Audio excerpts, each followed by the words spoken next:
এই পর্বে রিয়া অরিত্রর পুরনো দিনের কথা তোলে। সে দাবি করে অরিত্র একসময় তাকে পছন্দ করত, এমনকি ভালোওবাসত। কিন্তু অরিত্র স্পষ্ট করে দেয় সে কখনোই বলেনি যে রিয়াকে সে ভালোবাসে। এই মুহূর্তে গল্পে আসে এক নতুন মোড়।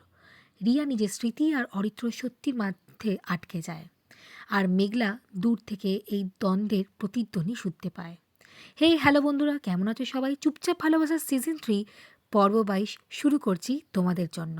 শুরু করছে আজকের পর্ব। রিয়া কলেজের ফাঁকা করিডোরে অরিত্রের সামনে গিয়ে দাঁড়ায়। সে বলে, তুমি কি ভুলে গেছো আমরা একসময় একসাথে ছিলাম? তুমি বলেছিলে তুমি আমাকে পছন্দ করো। অরিত্র চুপ। তার চোখে মুখে এমনকি শরীরেও এক অস্বাভাবিক ক্লান্তি ছেয়ে আছে। সে বলে, হ্যাঁ আমি বলেছিলাম আমি তোমাকে পছন্দ করি, কিন্তু আমি কোনোদিন বলিনি যে তোমাকে আমি ভালোবাসি। রিয়া চমকে ওঠে। তাহলে এতদিন আমি কি বিশ্বাস করছিলাম? বিশ্বাস আর ভালোবাসা দুটো অন্য ব্যাপার। পছন্দ আর ভালোবাসাটাও ঠিক তাই। আমি তোমাকে সম্মান করতাম রিয়া, তোমার পাশে থাকতে চাইতাম, কিন্তু ভালোবাসা সেটা আমি কিন্তু কখনো বলিনি। রিয়ার চোখে জল আসে অরিত্রর এমন কথা শুনে। সে বলে, তাহলে আমি এতদিন ছায়ার সঙ্গে হাঁটছিলাম? অরিত্র চুপ, তার মুখে ব্যথা।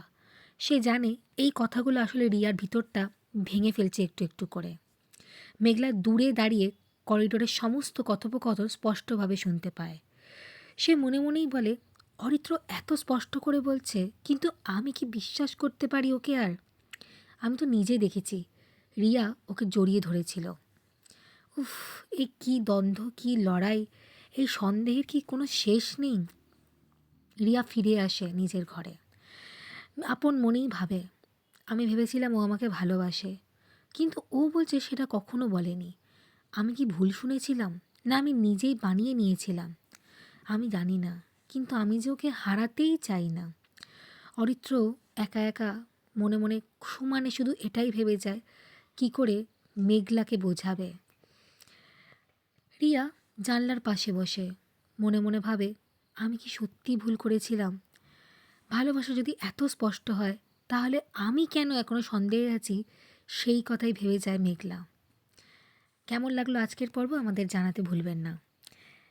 বং এক্সপ্লোরারে আমরা আপনাদের জন্য নতুন নতুন গল্প রোজ নিয়ে আসি, আর এই গল্পগুলো শুনতে হলে আপনাদেরকে পাশে রাখা বেল আইকনটা প্রেস করে রাখতে হবে, যাতে সবার আগে লাইভ নোটিফিকেশান আপনাদের কাছে চলে যায়। সো কেমন লাগছে Bong Explorer? Like, comment, share, subscribe করে অবশ্যই আমাদের পাশে থাকবেন। Thank you and keep listening.